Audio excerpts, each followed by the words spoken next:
Welcome to Motivate You, the Winner Circle here. Your host, June Archer. Today I got a special guest, not just any special guest though. This is family, my brother.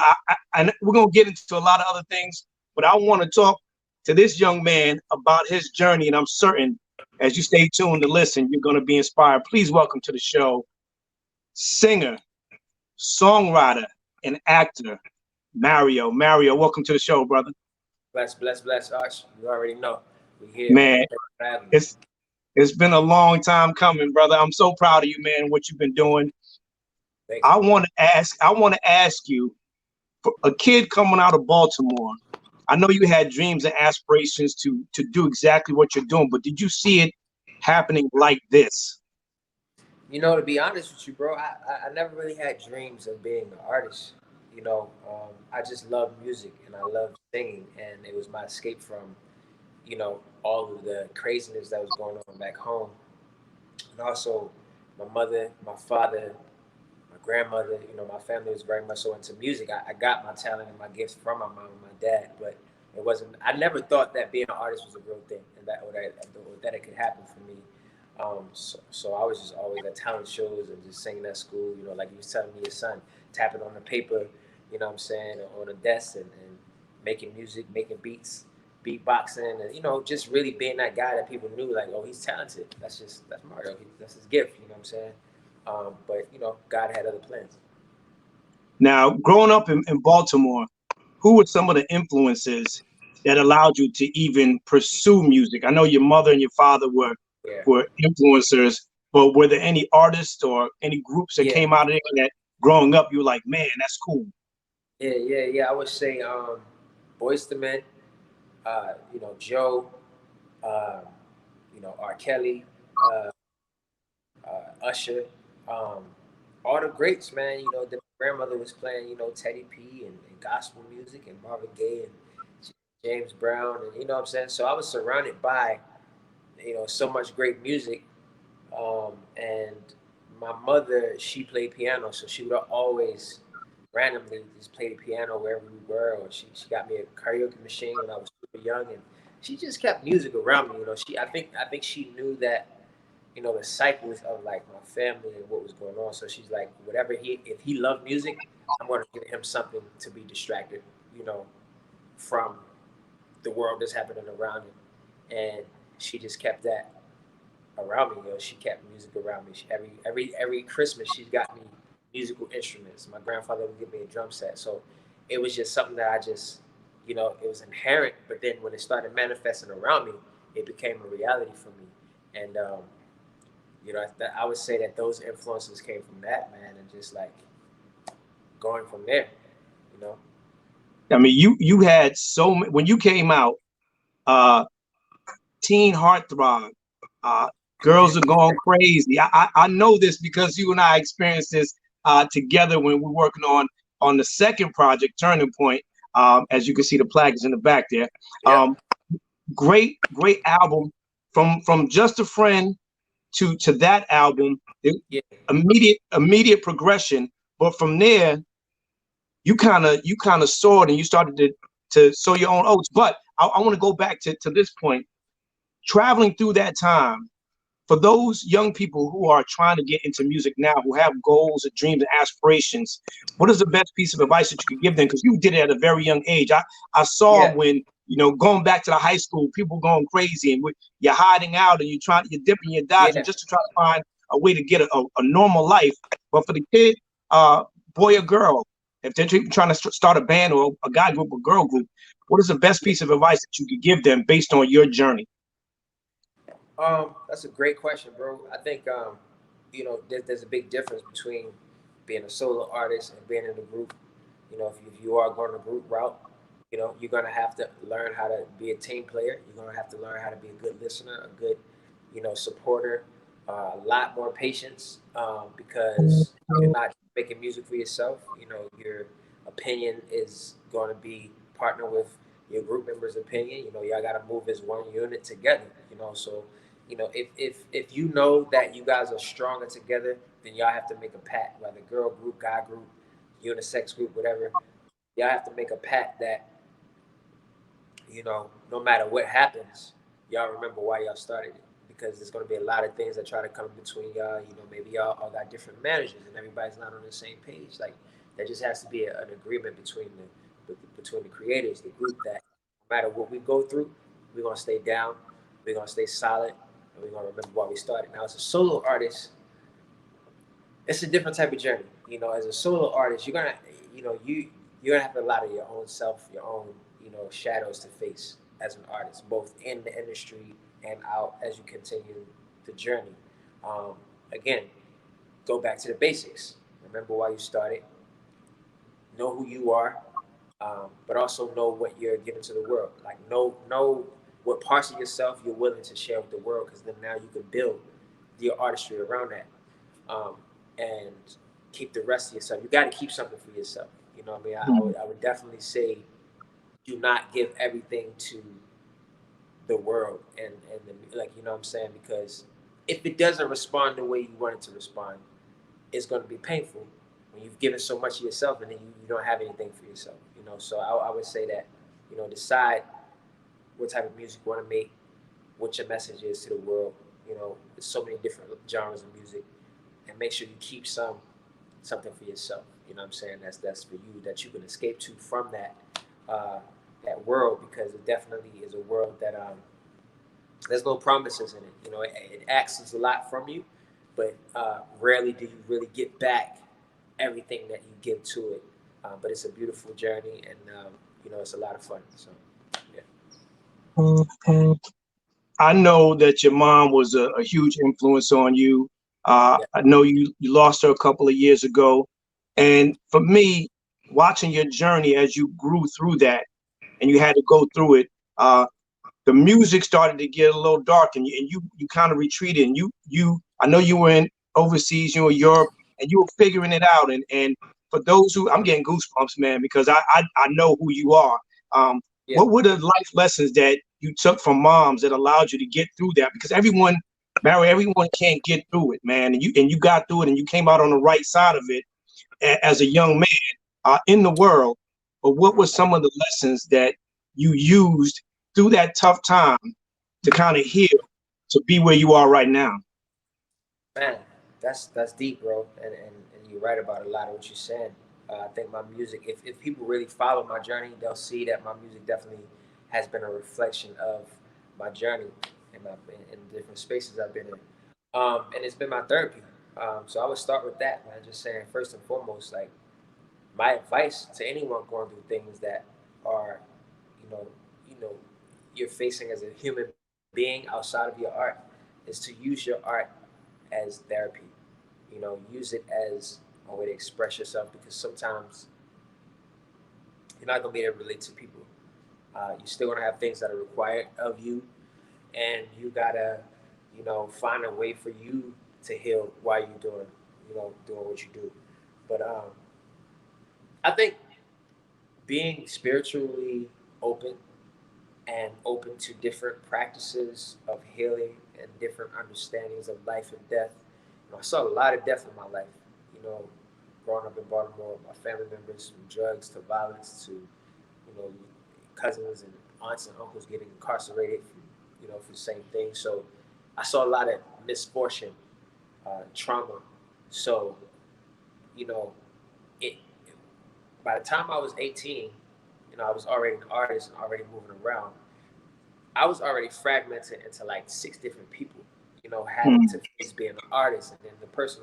So,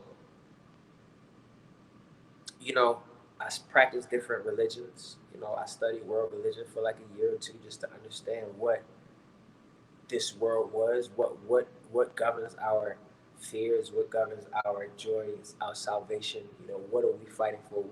What governs, you know, war, and what makes people, you know, just because of their disbeliefs, hate each other, you know. So I wanted to understand all these different things that ultimately led back to human trauma.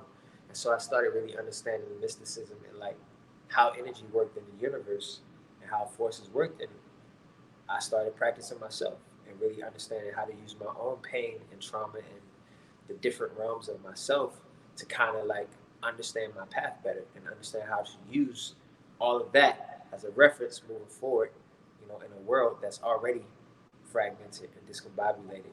How do I find myself within that and not judge my darkness, not judge my light, but take both of those and find balance? And what you're looking at right now is a manifestation of that. How important is that balance? Because a lot of people they struggle in trying to figure out what religion or what is the best thing to do, prayer, meditation. For you, I knew when we were working together, you studied the Quran, you know, the Muslim faith, and Christianity was in there. But for that person who's trying to figure it out, what is the best foot they could put forward to kind of start that process? Yeah, I mean, I think it's a touchy subject because, depending on what family you grew up in, how your family grew up, whatever the belief system is embedded into so much. The way that I got away from that is I was always thrown these big boulders that I had to jump over, like getting adopted and just uncomfortable situations to where as though I could never find a consistency. So I was okay with not knowing. I was okay. I didn't have any fear of like changing my mind or trying something new. I think that why a lot of people don't grow out of their situations is because of the fear of the unknown. And to me, my theory is that the unknown is where the freedom is. Diving into the unknown is where you find yourself. You're not going to find yourself in this idea of success. You're not going to find yourself in someone else's idea of who they think you should be, or just because you're talented, that means that you can have. No, your talent is one thing, your looks are one thing, you're funny, you're this or that, but who you are as a soul and what you experience that nobody else sees when you're in a room by yourself. That's the real shit right there. You know what I'm saying? And that ultimately is going to determine how you last and how you preserve yourself. And that's ultimately the goal is preservation. You know what I'm saying? So, yeah. Man, that's a gem, bro. I hope people that are watching and listening got that piece, because it really just is a matter of just trying to figure out what's right in your heart. What you put in your mind is going to determine how your soul and your spirit take into the universe. And don't be afraid, man. Don't block your blessings by shutting everything off and being, one-sided. So I appreciate that. I want to talk about while we're here, though, man. This new album, Closer to Mars. Yes, sir. There's a couple of gems on here, man. So we're gonna go through it, man. I mean, Crowns and Diamonds. I want to know the inspiration behind that, and of course, Closer. Two of my favorite records on this project. But let's start with Crowns and Diamonds first. Yeah, man. Crowns and Diamonds. It's just an ode to, the woman that you love, the lady that's in your life. I think like right now with everything going on, I just wanted to make a record that kind of like made women feel special. You know what I mean? Make them feel good and make them feel like, you know, the conversation of understanding that their queens are still here. Like we know, you look at politics, you look at everything that's going on, you look at the protests and all things, it's women leading. You know what I mean? Black women leading. You got other women out there as well, different ethnicities supporting the movement as well. It's like, women are always stepping up when it's time to step up. And I just think that Crowns and Diamonds are ode to that. Obviously, I wrote it with my lady in mind. So, for me, it was just like, how do I have this conversation, but also have it be relevant to what's going on? You know what I mean? Through my conversation, like through the interviews and through how I describe what Closer to Mars actually represents. And it really just represents the vulnerability, getting closer to yourself. A lot of people may not know my name means Mars in Latin.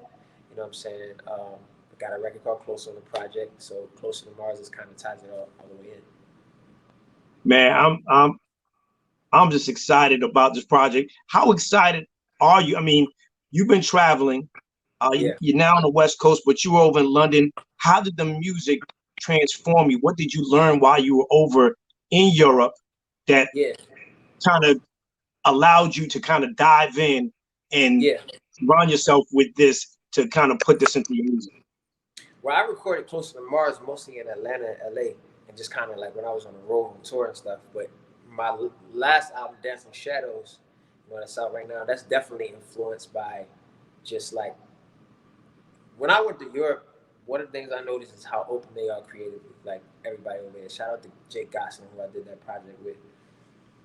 There's a very open format, creative flow and and they kind of take from everywhere. You know, there's so much history there, and there's definitely a darker element in your, you know, especially where I was working at, and I kind of just like was going into some history and certain things, just really feeling a different texture. You know what I'm saying? And I kind of like thought about where I come from in Baltimore, how much history is there when it comes to living by the water on the porch. You know, there's still a lot of ancestral energy there.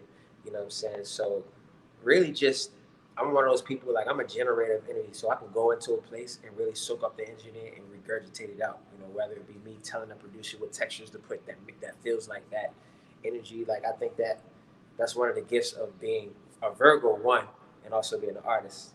You look at all the Virgo artists that are some of our favorites, like Michael, Beyonce, Ludacris, just to name a few.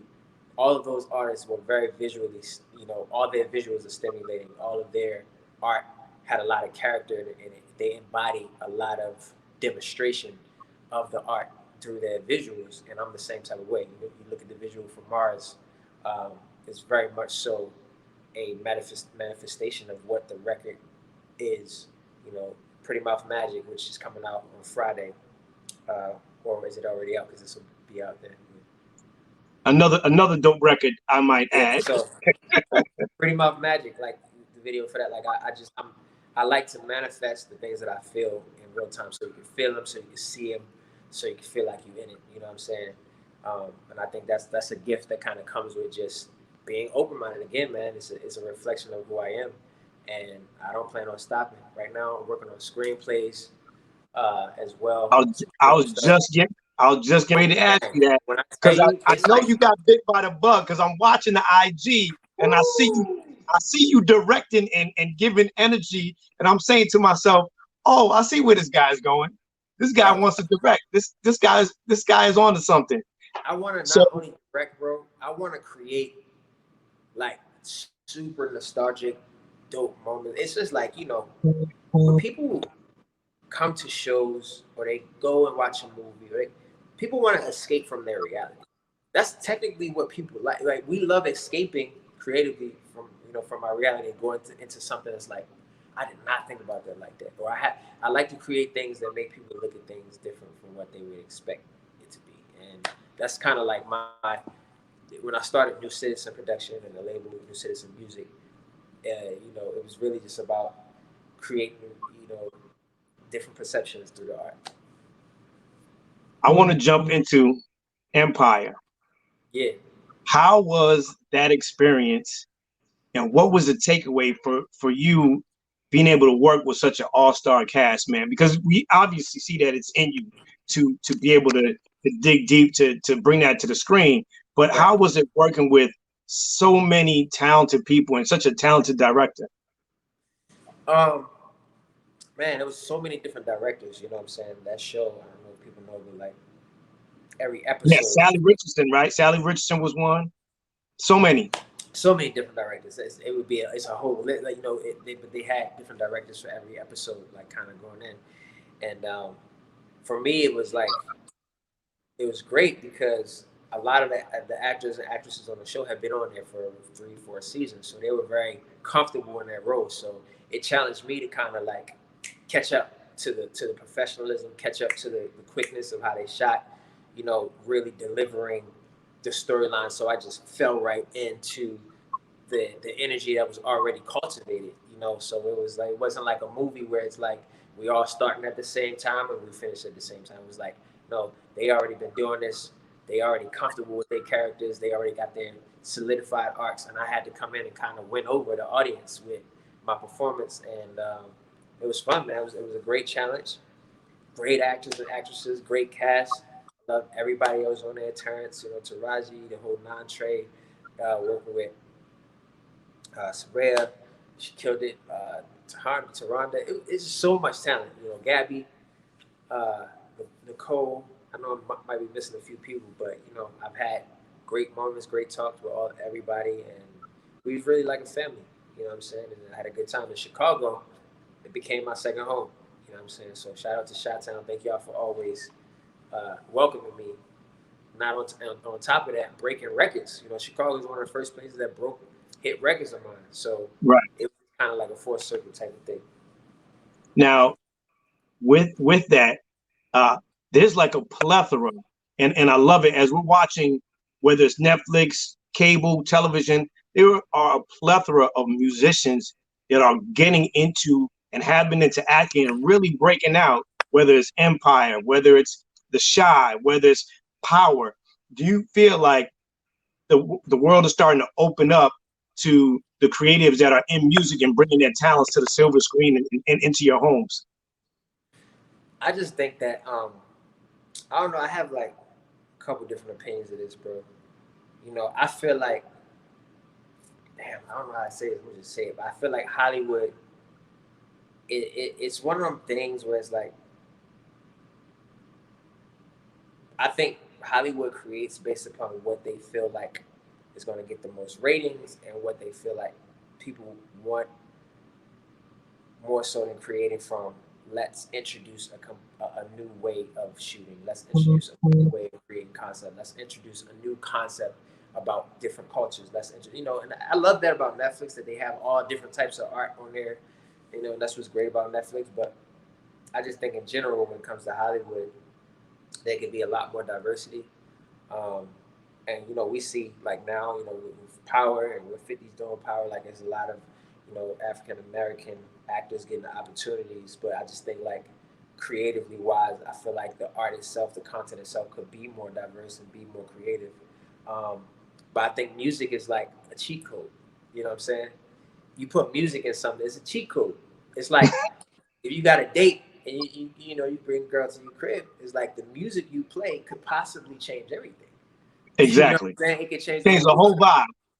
You know what I'm saying? So the point is that when you add music to art, the spell is just stronger. And especially if you have it about music, it's like, you know, it's a little bit of a chico, but if it's done the right way, it's great, right? It's great art. But I think that that's the main reason is because I think that creatives and companies know that, you know, music is one, especially when it comes to, you know, African American artists, you know, it's the top streaming music in today's, you know, today's society. So it's like, of course, you know, put that in a movie and make a great script. It's going to have some success. So I think that that's one of the main reasons. But yeah, I'm happy that I'm happy that that's a part of, you know, Hollywood in a major way instead of it just being like a biopic or something about, you know, a group or something, but an actual movie. But yeah, man, that's kind of my take on it. But it's great. It's great. You are one of the greats, man, from your genre. At the time that you came out, so many of you guys have left a mark. You got Neo, you got Chris Brown, you got Amarion, you got Sammy, you got Trey. uh, Jacob Lattimore, Drake. Like you got Yep. Mario in here. It's a lot What of what keeps you motivated? mm. I mean, I think what keeps me motivated is just like the overall creative vision I have. And that I don't know, a lot of people say this, but I feel like I'm just getting started. You know, I started at such a young age, I had to find myself, you know what I'm saying? And I feel like the world has yet to see and discover how creative I am and how resilient I am and just how talented I am overall, you know, because it takes time sometimes to discover that about an artist because there's so much out there. So you have to give people time to catch up to the movie that is called your life, your journey. You know, you gotta give people time, and that keeps me motivated because I know it takes time, and you know, my job is to, like I said, just like focus on what I'm doing and get better and better at my craft. And when that time comes for whatever piece of work I do to give me my next accolade, whether it be in film or music or film and music or writing, whatever it is, it's going to be full circle and it's going to be perfect. And that's going to drive more people to catch up to what they haven't seen, listen to albums that I've released independently that they haven't heard, you know, and really, you know, enjoy the journey. You know, I think there's a lot of greats that we're just discovering things about and then they become a reference or an example for other people. You know, sometimes it takes time for people to catch up to greatness. And I know that I'm great on so many different levels. You know, I think that my path is uniquely orchestrated for me. I mean, how crazy is it that we closer to Mars right now than we've been in 15 years between this week and Mm. last week? And I got a project out called Closer to Mars. It's those subtle things that I like to pay attention to show me like I'm in alignment, and I'm I'm you know I'm in the right place at the right time at a crazy time, but a great time at the same time. In one word, how would you describe the legacy that you want to leave behind when people go back and as we look at the Marvin Gayes or Stevie Wonders and we look back and we're like, wow, like they did this or they did that. In one word, when we look back at what you've done, uh, what's the one word that you want to describe your legacy as? That's wow. Stardust. Mm, Stardust. okay, I say that okay. because I say that because we have to really appreciate this thing we call life and the journey that it is, and to Talk to understand him. the Talk power to in him. Talk to understand, him, Mario. Talk to him. bro, the power in it, and the power of the present, and the power of everything that your life is telling you about your purpose and your existence. You know, we're born, we go through a journey, and we pass on to the next journey. And it happens so fast when you really think about it. It's not that long in time. And in my book, Life in Exchange, I talk about time and experience. And then my perspective of time is that it's not what we should be governing our life with. We should start governing our lives by the experiences we want to have, not just the time, but the actual the quality of the experience. And when you start thinking in terms of energy and quality and purpose, then you just move different and you think different, and your creation comes from a different place. And I feel like that's what Stardust means to me. It's omnipresent. You know, when you think about an idea, it can be manifested as fast as you want it to be, and next thing you know, it's here, and it's like that's amazing to me. It's never I'm always amazed by the creative process of anything because it just constantly reminds us that we are creators, you know, made in the image of God, and that's the most important gift that life gives us. So Stardust. Music is a soundtrack to our lives. What song or artist best describes your journey up to this point? About Stevie Wonder. Stevie Wonder and his music. Mm, yeah, you're a Stevie fan. There's a Yeah, lot of I'm a huge riffs that Stevie fan. there's a lot of riffs Um, that I hear from you that's Stevie Wonder and esque. Marvin, I would say Marvin and Stevie uh, for two different reasons. The reason I say Stevie is because I feel like his music captures the element of like contrast that my life has been when it comes to like dark and light and just everything in between. Mm, I've never heard anybody's music like Stevie's before, ever. You know what I'm saying? And you know, he just found a way to to find that perfect contrast between dark and light, and to make it beautiful. And Marvin is like his journey, his life.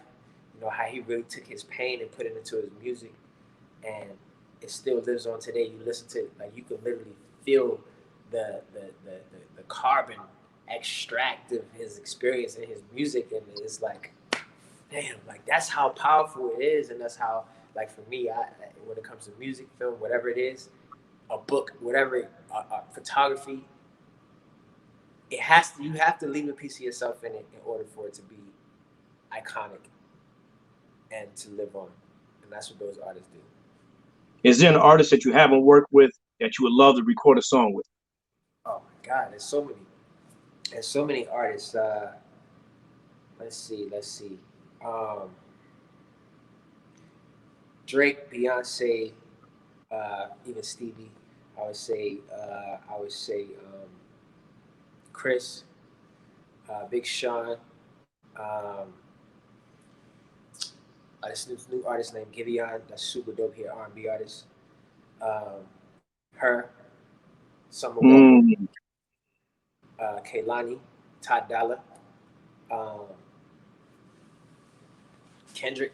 There's so many artists I feel like I could create with, you know. All right, Because so you know what that means then, right? That means you and I are gonna have to get back in that studio and make, because I'm gonna speak what's to up, Stevie man? Wonder record. I'm gonna speak to Yeah, Stevie Wonder record into existence. I'm telling you right now. already. Which I would love to All hear right, what you've been working on, man. I would love to hear the vibes you've been on. you already know. So That's I've been great. playing this game with a lot of people. So I'm gonna give you 3 questions from this game called University of Dope. Ladies and gentlemen, we're gonna play University of Dope with my brother Mario. Do it. All right, here we go. Reporting live from the friend zone. Pick the friend zone anthem. Is it A, Marvin's Room, Drake? B, I Wish by Skilo? C, I Got a Man, Positive K? Or D, Just a Friend by Biz Markie? Gotta be just a friend, bro. Like that's the major friend zone, like, but not friend zone with all the possibilities in between record. You know what I'm saying? I All got to right, go with just a friend. all right. One gotta go. Who is it? J. Cole, Drake, Kendrick Lamar, or Childish Gambino? Wow. I'm gonna have to put Drake out of there because he's the only one in there that don't really like they all three of them, like J. Cole, Kendrick, and Childish, their music has a little bit of a speaking from a conscious place type of vibe, whereas Drake's music is different. It's more of an egotistical consciousness. You know what I'm saying? But it's still incredible. Yeah. All right, all right. We're in interesting times right now. Stay woke.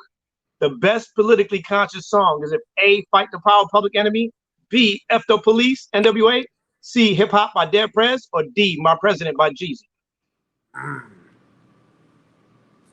just gonna say fight the power, because I feel like everybody's fighting a different fight based upon their political stance, socially, ethnicity wise, and their beliefs. So fight the power can be made so much for different people. All right. Erase one person from hip hop history. This is the tried and tested number Oh, you one try to question start some beef. that trips them up. All right. Is it A, Nas, B, the Notorious B.I.G., C, Tupac, or D, Wow. Jay-Z?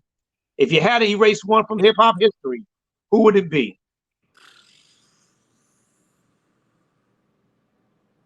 Damn, son, you were there on me. All right, I'm gonna have to go with shit, bro. This is hard. I'm gonna have to go. Personally, for me, I'm gonna have to erase Big. I'm sorry, Big. I'm gonna have to erase Big. All right. All right, listen. If I had to choose, I'm gonna have If you had to choose, unpopular opinions are welcome. Mario, thank you for playing University of Dope. What's next for you, man? Where can we find you, and when can we hear the full project in its entirety? Yes, and where sir. can they get it? The project will be out October 16th, just a couple days. Way more music to come, a lot more creative vibes to come. Hit me on the gram at Mario Worldwide. It's easy. Mario Worldwide. Gram is the gram, right? Other than that, man, I'm gonna be in Springfield, Illinois on the 14th of November. Got a show there at the Brass Rail. It's intimate. We just testing the waters with this thing, and we get back to it slowly but surely. Hopefully, I'll be on the road soon. I got a virtual show coming up soon as well.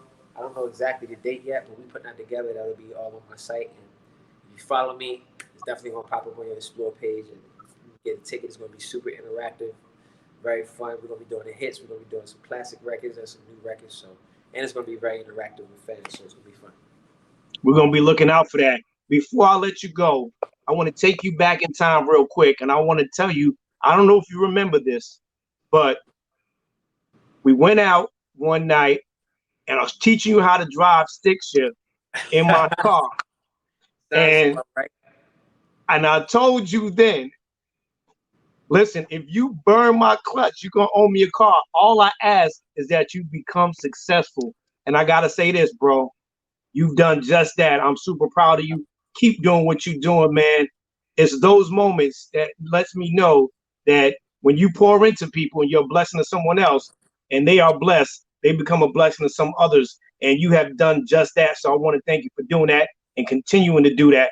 Ladies and gentlemen, Mario, new album out, Closer to Mars. Make sure you cop it. October 16th is out. Mario Worldwide. This is your host, June Archer here for Motivate You, the Winner Circle, here on thisis50.com. Thank y'all for tuning in, man. Y'all be peace. You know it's love, baby. All right. Hey.